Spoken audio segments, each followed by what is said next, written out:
नमस्कार दोस्तों, competition academy के यूट्यूब पोर्टल पे आपका स्वागत है। आज 9 सितंबर है और आज की जो टेस्ट सीरीज़ थी वो हमारे ऑनलाइन मेंबर्स ने टेस्ट सीरीज़ दिया और आप लोग बहुत अच्छा मेहनत कर रहे हैं। आपकी तैयारी बहुत अच्छी चल रही है, रिवीजन भी आप लोग बहुत अच्छे तरीके से कर रहे हैं और उम्मीद करते हैं कि इस बार 50 से 60 कैंडिडेट रिजल्ट देंगे हमको और बहुत अच्छी तैयारी आप लोगों की चल रही है। बस एक चीज़ की कमी है, आप लोग वीडियो को लाइक नहीं करते हो।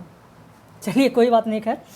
तो आज के इस टेस्ट सीरीज़ में सौम्या तिवारी ने 50 में से 45 सही प्रश्नों के उत्तर दिए हैं और तनु तथा सरिता ने, इन दोनों ने 50 में 44 सही प्रश्नों का उत्तर इन लोगों ने दिया है। तो इस तरीके से आज के टेस्ट सीरीज़ में सौम्या तिवारी प्रथम स्थान पर और बाकी तनु और सरिता दूसरे स्थान पर हैं। तो आइए शुरू करते हैं, देखते हैं कि आज की टेस्ट सीरीज़ में कौन कौन से प्रश्न हैं और किस तरीके के प्रश्न हैं और कितना महत्वपूर्ण है। तो चलिए शुरू करते हैं हम लोग। प्रश्न संख्या 1 देखिए, इनमें से कौन सा विचारक मार्क्सवादी है? पहला प्रश्न सही उत्तर होगा आपका जॉर्ज लुकाच। सही उत्तर होगा आपका जॉर्ज लुकाच। एक का हो जाएगा बी। जॉर्ज लुकाच मार्क्सवादी विचारक हैं। इनका प्रथम अवदान यथार्थवाद की मार्क्सवादी व्याख्या करना है। लुकाच के अनुसार मनुष्यता की संपूर्ण विरासत के प्रति मार्क्सवाद की गहरी रुचि और संरक्षण की भावना है। निर्मल वर्मा का यात्रा संस्मरण चीरों पर चांदनी आधारित है। किस पर आधारित है? तो मैंने प्रश्न कराया था, आप लोगों को याद होगा, यूरोप प्रवास पर आधारित है। मैंने कराया था, सी उत्तर आपका होगा, सी होगा। मैंने आप लोगों को कराया था, याद भी होगा। इसमें वस्तुओं और स्थितियों के अतिरिक्त यूरोपीय देशों की कलात्मक उपलब्धियों का सुंदर आकलन किया गया है। अछूत की शिकायत कविता का प्रकाशन वर्ष क्या है? देखिए, आधुनिक हिंदी की प्रथम दलित कविता अछूत की शिकायत 1914 ईस्वी में प्रकाशित हुई। किस पत्रिका में प्रकाशित हुई थी मैं ये भी आपको बता दूं, सरस्वती पत्रिका में प्रकाशित हुई थी। और अछूत की शिकायत हीरा डोम की कविता है।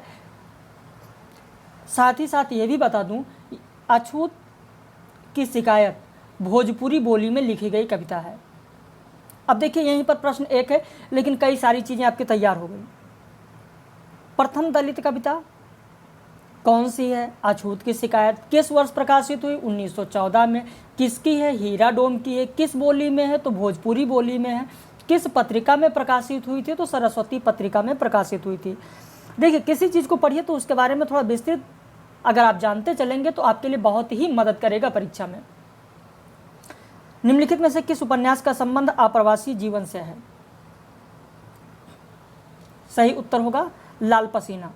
लाल पसीना आपको करा चुके हैं। 1977 ईस्वी में प्रकाशित हुई यह रचना है।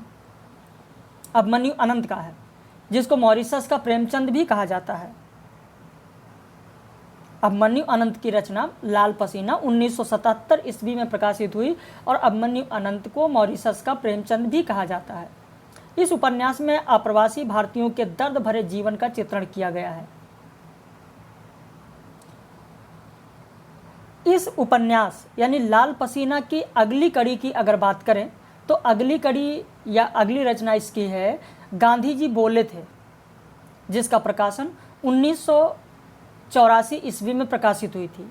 इसके अलावा अभिमन्यु अनंत के और बहुत सारे उपन्यास हैं, जैसे आंदोलन है, एक बीघा प्यार है, तीन किनारे पर, जम गया सूरज, शेफाली, नदी बहती है, वह बीच का आदमी, खामोशी के चित्कार, इंसान और मशीन आदि रचनाएं आप देखेंगे तो ये सब अभिमन्यु अनंत के ही उपन्यास हैं। स्त्री का मानचित्र किसकी रचना है? तो स्त्री का मानचित्र नारी विमर्श विषयक रचना अनामिका का है। सी उत्तर आपका होगा, पाँच का सी होगा, अनामिका की ये रचना है। प्रश्न संख्या 6 देखें। प्रश्न संख्या 6 की अगर बात करें, भारतेंदु ने अपने किस नाटक को नाट्य रासक या लास्य रूपक कहा है? तो मैंने आप लोगों को कराया है, भारत दुर्दशा को उन्होंने कहा है। भारतेंदु हरिश्चंद्र ने भारत दुर्दशा को, डी विकल्प आपका होगा। भारत दुर्दशा कब प्रकाशित हुआ? कई बार प्रश्नों में आपको करा चुके हैं, 1880। हिंदी भाषा का यह पहला मौलिक राजनीतिक नाटक है। इसमें भारतवर्ष के तत्कालीन परिस्थितियों का चित्रण और अंग्रेजी राज्य की परोक्ष रूप से निंदा की गई है। प्रश्न संख्या 7 देखें, निम्नलिखित में से किस नाटक में जातिवाद की समस्या को उठाया गया है? तो 8 में आप देखें, प्रश्न संख्या 7 में देखें, कोर्ट मार्शल। सही उत्तर होगा आपका कोर्ट मार्शल। कोर्ट मार्शल किसकी रचना है? स्वदेश दीपक की है। इसमें जातिवादी समस्या को उठाया गया। कैप्टन कपूर छोटी जाति के जवान रामचंद्र को घृणापूर्वक या घृणापूर्ण व्यवहार द्वारा मानसिक प्रताड़ना देता है। अंततः रामचंद्र क्या करता है? उस पर गोली चला देता है और उसका कोर्ट मार्शल होता है तथा वो मृत्युदंड स्वीकार कर लेता है। इस नाटक द्वारा ये संदेश दिया गया कि हमारे देश का हर क्षेत्र, यहाँ तक कि सेना विभाग भी जातिवादी मानसिकता का शिकार है। प्रश्न संख्या 8, निम्नलिखित में से रामेश्वर प्रेम का कौन सा नाटक वेन जॉनसन के नाटक बालपोनी या दी फॉक्स का हिंदी रूपांतर है? आप लोगों को मैं करा चुका हूं। लोमड़ बेस। सही उत्तर क्या होगा? तो लोमड़ बेस होगा। ये मैं करा चुका हूं टेस्ट सीरीज में, आप लोगों को पता भी होगा। निम्नलिखित में से किस एकांकी में संयुक्त परिवार की समस्या को उठाया गया है? आपका उत्तर होगा सी, सूखी डाली। सूखी डाली किसकी रचना है? पता है किसी को? चलिए मैं बताता हूं, उपेंद्रनाथ अस्त की रचना है। इसके अलावा उपेंद्रनाथ अस्त की और भी एकांकी हैं, जैसे अधिकार का रक्षक, बहनें, तौलिए, ये सब उपेंद्रनाथ अस्त का है और हमेशा पूछा जाता है। प्रश्न संख्या 10 देखें। अब यहां पर आपको सुमेलित करना है। सुमेलित करना है तो इसमें अब आप खुद देखें कि कौन सा उत्तर होगा। धूप के धान गिरिजा कुमार माथुर का, यानी डी का पहला ही आप देखिए कहीं पर आपको मिल जाएगा। ये देखिए डी का पहला मिल गया, तो इस तरीके से आपका उत्तर कौन सा होगा? तो डी होगा। यानी कैसे आप मिलाएंगे? तो यहां पर देखिए, अमोला किसका है? तो अमोला है त्रिलोचन शास्त्री का। पलाश1 किसका है? नरेंद्र शर्मा का है। दीपशिखा किसका है? तो दीपशिखा महादेवी वर्मा का है। तो धूप के धान गिरिजा कुमार माथुर। तो इस तरीके से आपका उत्तर कौन सा होगा? तो उत्तर आपका होगा डी। भारतेंदु की नाट्य उक्तियों को उनके नाटकों के साथ सुमेलित कीजिए। चलिए, आपको सारी पंक्तियां अगर नहीं भी याद है तो मैं आपको बताता हूं किस तरीके से आप बहुत आराम से इसको मिला सकते हैं। चना हाकिम सब जो खाते, सबका दूना टिकस लगाते। अब ये आपको बहुत ही चर्चित पंक्तियां, ऐसे ही प्रश्न आते हैं कि एक दो आपको पता होगा। तो अब यहाँ पर सी की अगर बात करें तो सी किसका है? अंधेर नगरी का है, यानी सी का पहला होना चाहिए। सी का पहला होना चाहिए। तो सी का अगर पहला है तो उस हिसाब से आप विकल्प में देखें। देखिए मैं तरीका आपको बता रहा हूँ ढूंढने का। सी का पहला किस में मिल रहा है? तो सी का पहला आपको मिल रहा है बी में। इसका मतलब आपका विकल्प कौन सा सही होगा? बी सही होगा। तो इस तरीके से अगर आप मिलाएंगे तो आपका बहुत ही आराम से उत्तर हो जाएगा। यानी प्यारी वह अधर्म से लड़े, हम तो अधर्म नहीं कर सकते। हम आर्यवंशी लोग धर्म छोड़कर लड़ना क्या जाने। नीलदेवी का है, को नहीं पकड़त मेरो हाथ, 20 कोटि सुत होत फिरत में, हाँ हाँ होत अनाथ। किसका है? भारत दुर्दशा का है। तो इस तरीके से आप मिलाएंगे तो बहुत आराम से कर लेंगे। तो इस तरीके आपका उत्तर कौन सा होगा? बी होगा। अब यहां भी सुमेलित करना है आपको। भुवन, भुवन किसका पात्र है? तो नदी के दीप का पात्र है। तो अगर नदी के दीप का पात्र है भुवन, ए का 5वां, तो इस तरीके से आपको पहले में भी मिल रहा है और सी में भी मिल रहा है। लेकिन अब दूसरे पर आते हैं। जोहरा किसका पात्र है? तो जोहरा किस में है? गबन में। जोहरा किस में है? गबन में है, यानी बी का चौथा। तो बी का चौथा, तो इसका मतलब हमको सी में मिल रहा है। तो आपका उत्तर यहीं पर सी हो गया। तो इस तरीके से प्रश्न संख्या 12 का आपका सी हो गया। कालीचरण किस में है? मैला आंचल में है। रैक किस में है? अनामदास का पोथा में है। तो इस तरीके से 5 4 3 2 यानी प्रश्न संख्या 12 का आपका उत्तर सी हो गया। अगले प्रश्न की ओर आते हैं। प्रश्न संख्या 13 देखिए। कसाईवाड़ा, कसाईवाड़ा किसकी रचना है? तो यहाँ पर आप देखें कसाईवाड़ा रचना किसका होगा? शिवमूर्ति का।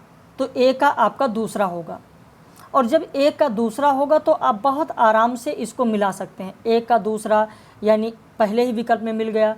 तिरिच किसका होगा? उदय प्रकाश का, यानी बी का चौथा होगा। एक प्लेट सैलाब ये किसका होगा? मनु भंडारी का होगा। डेफोडिल जल रहे हैं किसका होगा? मृदुला गर्ग का होगा। तो इस तरीके से 13 का उत्तर आपका ए होगा। 14 में सुमेलित करना है आपको। यहाँ पर देखें श्रृंगार प्रकाश किसकी रचना है? तो श्रृंगार प्रकाश भोज की रचना है। यहीं से आपको मिल गया कि ए का चौथा होगा, ए का चौथा होगा। तो जब श्रृंगार प्रकाश भोज की रचना है, इसका मतलब डी विकल्प आपका सही होगा। व्यक्ति विवेक महिम भट्ट का है, यानी बी का पांचवा होगा। 10 रूपक धनंजय का है, यानी सी का पहला होगा। श्रृंगार तिलक किसका है? तो रुद्र भट्ट का है, यानी डी का दूसरा होगा। तो आपका उत्तर हो गया यहाँ पर 14 का डी। 15 देखें।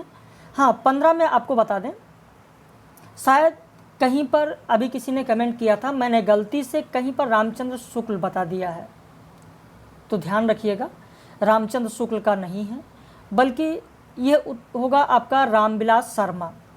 रामविलास शर्मा की जो रचना है आस्था और सौंदर्य, ध्यान रखिएगा, आस्था और सौंदर्य, आस्था और सौंदर्य से ये कथन लिया गया है। तो 15 का सी होगा। अगर कहीं मैंने गलती से बता दिया तो उसे आप सही कर लीजिएगा। प्रश्न संख्या 16 देखें। रचना काल की दृष्टि से निम्न रचनाओं का सही क्रम क्या होगा? तो यहाँ पर सबसे पहले होगा जयचंद प्रकाश, डी उत्तर आपका होगा, क्योंकि जयचंद प्रकाश किसकी रचना है? भट्ट केदार की है, जो कि 12वीं सदी की रचना है। वहीं मृगावती की बात करें तो कुतुबन का है, 1503 ईस्वी। मधुमालती की बात करें, मंझन की रचना है, 1545 ईस्वी। हंस जवाहिर कासिम शाह की रचना है, 1736 ईस्वी। तो डी आपका उत्तर होगा। 17 में देखें, जन्मकाल की दृष्टि से निम्न कवियों का सही क्रम क्या होगा? तो सबसे पहले तो चंद्रवरदाई होंगे 1168, यानी आपका उत्तर कौन सा होगा? तो 17 में आपका उत्तर सी होगा, क्योंकि सबसे पहले चंद्रवरदाई होंगे 1168, फिर जगनिक होंगे 1173, फिर खुसरो होंगे 1253, फिर श्रीधर होंगे 1297। प्रश्न संख्या 18 की ओर चलते हैं। जन्म काल की दृष्टि से सही क्रम क्या होगा? तो सबसे पहले बिहारी होंगे। यहाँ पर उत्तर आपका कौन सा होगा? तो बी होगा। सबसे पहले कौन होंगे? बिहारी 1595, फिर चिंतामणि 1609, फिर मतीराम 1617, फिर घनानंद 1689। तो इस तरीके से ये रचना है। प्रश्न संख्या 19 देखें।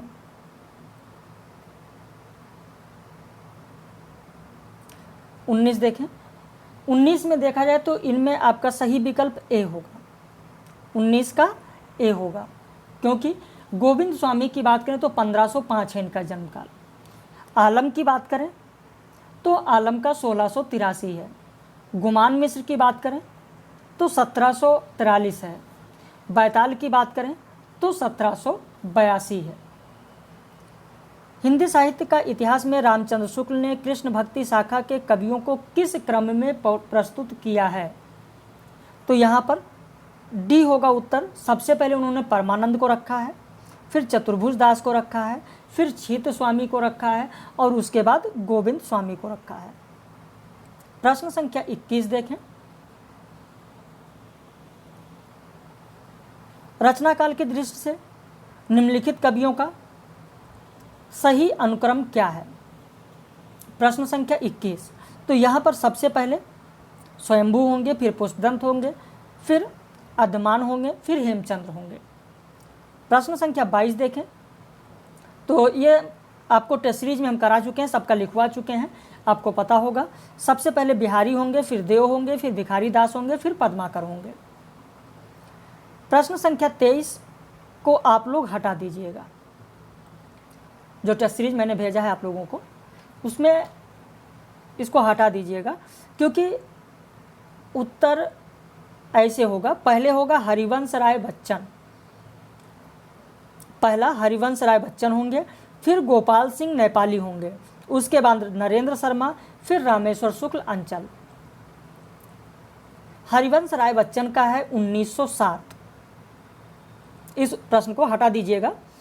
हरिवंश राय बच्चन का लिख लीजिए 1907, फिर गोपाल सिंह नेपाली 1911, फिर नरेंद्र शर्मा 1913, उसके बाद रामेश्वर शुक्ल अंचल 1915, यानी 1907, 1911, 1913, 1915। पहला हरिवंश राय बच्चन, दूसरा गोपाल सिंह नेपाली, तीसरा नरेंद्र शर्मा, चौथा रामेश्वर शुक्ल अंचल। प्रश्न संख्या 24 देखें, मैथिली शरण गुप्त की निम्नलिखित काव्यकृतियों का सही क्रम क्या होगा? ये भी कई बार आप लोगों को प्रश्न करा चुके हैं, पहले पंचवटी, फिर साकेत, फिर यशोधरा, उसके बाद द्वापर। प्रश्न संख्या 25 ये भी करा चुके हैं, आप लोगों के टेस्ट सीरीज में है। सही अनुक्रम होगा सी, अभी, बिल्कुल अभी, जमीन पक रही है, उत्तर कबीर और अन्य कविताएं, बाघ, ये भी आप लोगों को कराया जा चुका है, तो 25 का उत्तर सी होगा। 26 देखें, संध्या भाषा से क्या अभिप्राय है? तो यहाँ पर अभिप्राय है ऊपर से लोक विरोधी अर्थ देने वाली किंतु साधना के विशुद्ध अर्थ को स्पष्ट करने वाली भाषा संध्या भाषा कहलाती है, तो 26 का उत्तर आपका सी होगा। नाथ साहित्य की कमजोरी कौन सी नहीं है? तो इंद्रिय निग्रह नाथ साहित्य की कमजोरी नहीं है। रामकथा में व्याप्त अति प्राकृत तत्वों के प्रति संशयग्रस्त होकर किस कवि ने ब्राह्मणी रामकथा की प्रक्रिया में नई रामकथा गढ़ ली है? तो पुष्पदंत ने। 28 का उत्तर आपका बी होगा। 29 देखें, प्रकाशन वर्ष की दृष्टि से ये भी मैं आपको करा चुका हूँ, आपको याद होगा। 29 में आपका उत्तर पहला ही होगा, क्योंकि एस्थेटिक की बात करें तो इसका प्रकाशन 1901 में हुआ है, क्रोचे की रचना है, मैं करा चुका हूँ। द सेक्रेट वुड इलियट की रचना है 1920 में, प्रैक्टिस क्रिटिसिज्म रिचर्ड की रचना है 1929, रिवोल्यूशन फ्रैंक रेमंड लिविस की है 1936। तो इस तरीके से आपका 29 का उत्तर ए होगा। 30 में देखें, ये भी करा चुके हैं आपको, 30 का उत्तर आपका सी होगा। कालिदास की निरंकुशता महावीर प्रसाद द्विवेदी का 1911 में प्रकाशित, फिर रसमीमांसा रामचंद्र शुक्ल का 1949 में प्रकाशित, शुद्ध कविता की खोज रामधारी सिंह दिनकर का 1966 में प्रकाशित, महावीर प्रसाद द्विवेदी और हिंदी नवजागरण डॉक्टर रामविलास शर्मा का 1977 में प्रकाशित। प्रश्न संख्या 31 देखें, काव्येषु नाटकम रम्यम ये दिया गया स्थापना, फिर तर्क दिया गया, क्योंकि उसमें काव्य के साथ साथ सभी ललित कलाओं का समन्वय होता है। सी उत्तर इसमें लगा हुआ था, मैंने आप लोगों को भेज दिया था, इसमें 5 उत्तर लगे हुए थे। काव्यानुभूति का मूल आधार लोकानुभूति भी है, ए सही है, क्योंकि लोक जीवन का यथार्थ ही उसके ज्ञान और भावबोध का विस्तार करता है, कल्पना नहीं है। आर गलत है। प्रश्न संख्या 33 का उत्तर आप देखें, आपका कथन और तर्क दोनों गलत है, मैं आपको करा चुका हूँ, यहीं से कराया था, आपको टेस्ट सीरीज में मिला था। प्रश्न संख्या 34 में भी ये और आर दोनों गलत हैं, आप लोग पढ़ लीजिएगा, टेस्ट सीरीज आपके पास है, मैंने भेज दिया है व्हाट्सएप पर। प्रश्न संख्या 35 में देखें, इसमें ये सही है और आर गलत है। प्रश्न संख्या 36 में आइए, जहाँ से कराना है। मीन का पर्यायवाची शब्द क्या होगा? तो मीन का पर्यायवाची मत्स्य होता है, सी होगा आपका उत्तर। दामिनी का पर्यायवाची क्या होगा? दामिनी विद्युत का होगा, सभी लोगों को याद होगा। कार्य को नए ढंग से करने की पद्धति नवीनीकरण कहलाती है, 38 का आपका सी होगा। निश्चित समय के भीतर पत्र का उत्तर न प्राप्त होने की दशा में अनुबोधक के रूप में भेजा जाने वाला पत्र क्या कहलाता है, यानी दोबारा याद दिलाने के लिए क्या होगा? अनुस्मारक कहलाता है। प्रश्न संख्या 40, जिसने देश के साथ विश्वासघात किया हो उसे क्या कहेंगे? तो उसे देशद्रोही कहा जाता है। आप लोगों को पता ही होगा, इसमें कुछ बहुत ज़्यादा नहीं है। प्रश्न संख्या 41 में देखें, देखिए ये संप्रदाय हैं, इनको सुमेलित करना है। और आप जानते हैं कि द्वैतवाद की अगर बात करें तो द्वैतवाद के प्रवर्तक माधवाचार्य हैं। द्वैतवाद के प्रवर्तक माधवाचार्य हैं, जिन्होंने ब्रह्म संप्रदाय चलाया था। यानी यहीं से आपको उत्तर मिल जा रहा है कि पहले का क्या होगा, तो पहले का चौथा होगा, द्वैतवाद माधवाचार्य, यानी ए का 4 यानी बी उत्तर आपका होगा। फिर इसके बाद में द्वैताद्वैतवाद की बात करें तो निम्बार्काचार्य, शुद्धाद्वैत की बात करें वल्लभाचार्य, विशिष्टाद्वैतवाद की बात करें रामानुजाचार्य। प्रश्न संख्या 42, यहाँ पर भी आपको मिलाना है रचनाओं के अनुसार। यहाँ पर अगर बात करें तो चतुर्भुज दास की कौन सी रचना है? तो द्वादशयस, चतुर्भुज दास की रचना है द्वादशयस, यानी ए का चौथा। चतुर्भुज दास यानी ए का चौथा होगा, यानी आपको उत्तर डी मिल गया होगा। ऐसे ही अगर एक आध कोई एक रचना आपको याद है तो बहुत आराम से यूजीसी नेट की परीक्षा में आप इस तरीके के प्रश्न को हल कर सकते हैं, अगर जल्दबाजी ना करें तो। निम्नलिखित ग्रंथों को उनके लेखकों के साथ सुमेलित कीजिए। यहाँ पर आपका उत्तर क्या होगा? देखिए, हित तरंगिणी किसकी रचना है? तो हित तरंगिणी कृपाराम की है, यानी ए का 5वां होगा। अब ए का 5वां होगा तो इस तरीके से आपको उत्तर सी मिल जा रहा है, तो ऐसे आप मिला लेंगे। सुदामाचरित नरोत्तम दास का हो गया। माधवानल कामकंदला की बात करें तो आलम का हो गया। विज्ञान गीता की बात करें तो केशवदास की हो गई रचना। तो इस तरीके से आप इसको मिला सकते हैं। निम्नलिखित रचनाकारों के साथ सुमेलित कीजिए। अर्धकथानक, तो अर्धकथानक किसका है? बनारसी दास का है, यानी ए का दूसरा। ए का दूसरा, तो ए का दूसरा, इसका मतलब आपका उत्तर कौन सा होगा? ए का दूसरा, यानी आपका सी हो रहा है। अर्धकथानक बनारसी दास का है।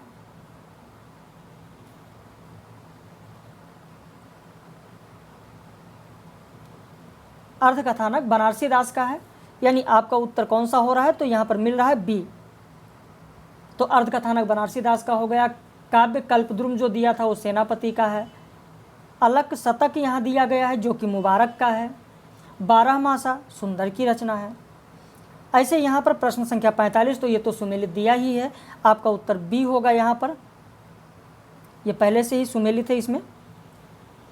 प्रश्न संख्या 46 देखें, निम्नलिखित पंक्तियों को उनके कवियों के साथ सुमेलित कीजिए। तो यहाँ पर आप देखें, ऐसे कर लीजिए। बैसो सुनो व्यापार सारा मिट चुका है देश का, सब धन विदेशी हर रहे हैं, पार है क्या क्लेश का। ये पंक्तियाँ किसकी हैं? मैथिली शरण गुप्त की हैं। तो इसका मतलब ए का 5वां होगा, और ये का अगर 5वां होगा, चलिए पूरा आप देख लीजिए। तुम भूल गए पुरुषत्व मोह में कुछ सत्ता है नारी की, समरसता है संबंध बनी अधिकार और अधिकारी की, यानी बी। ये किसकी रचना है? जयशंकर प्रसाद की। प्रथम रस्म का आना रोगणी, तूने कैसे पहचाना, कहाँ कहाँ है बाल विहंगम, पाया तूने यह गाना, जैसा सुमित्रानंदन पंत की है। क्या अमरों का लोक मिलेगा तेरी करुणा का उपहार, रहने दो हे देव अरे यह मेरा मिटने का अधिकार, महादेवी वर्मा का। तो इस तरीके से 5, 1, 2, 3, यानी आपका उत्तर डी होगा। वाक्यम रसात्मक काव्यम, ये तो आपको पता ही है किसकी रचना है, किसका कथन है? विश्वनाथ का है। तो 47 का आपका बी होगा। प्रश्न संख्या 48 ध्वन्यालोक, ये भी तो आप जानते ही हैं, आज आनंदवर्धन का है, यानी 48 का ए होगा। निम्नलिखित रचनाकारों को उनकी रचनाओं के साथ सुमेलित कीजिए। तो यहाँ पर यारों के यार कृष्णा सोबती का, यारों का यार किसका है? तो कृष्णा सोबती का है। मछली मरी हुई राजकमल चौधरी का है। सपाट चेहरे वाला आदमी दूधनाथ सिंह का है। और कोशिका घटवार ये तो आपके पाठ्यक्रम में है, इसे तो आप जानते हैं, शेखर जोशी का है। तो इस तरीके से 49 का उत्तर आपका पहला होगा। प्रश्न संख्या 50, यहाँ पर भी आपको सुमेलित करना है। तो 50 में आप देखें, मैंने भावना का वर्ण किया है। आषाढ़ का एक दिन, ये पंक्ति किसकी है, ये कथन किसका है, तो आषाढ़ का एक दिन का है। अधिकार सुख कितना मादक और सारहीन है, स्कंदगुप्त का है।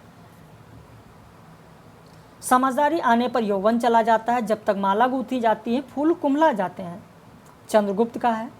नारी का आकर्षण पुरुष को पुरुष बनाता है और उसका अपकर्षण उसे गौतम बुद्ध बनाता है।